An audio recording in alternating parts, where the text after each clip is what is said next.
आज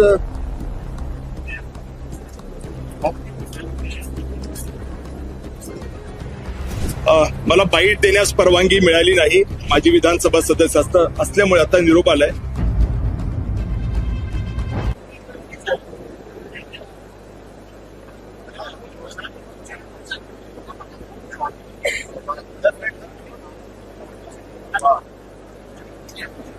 आज are you okay?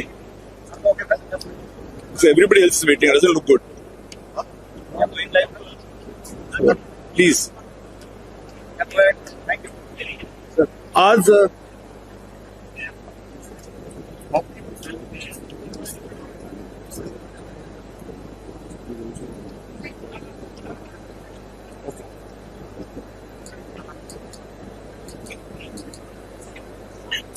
मला बाईट देण्यास परवानगी मिळाली नाही. माझी विधानसभा सदस्य असल्यामुळे आता निरोप आलाय. मी फक्त एवढंच सांगेन की महाराष्ट्र दिवाळखोर झालेला आहे याचे पुरावे आहेत. आणि कोणाला बाईट घ्यायची असेल तर बाजूला घेऊ. ओके, ठीक आहे. त्या साईडला आपण जाऊ. बजेट बुक आहे. I can prove it that Maharashtra government and government of India have gone bankrupt. Whoever is interested, please come across. Thank you.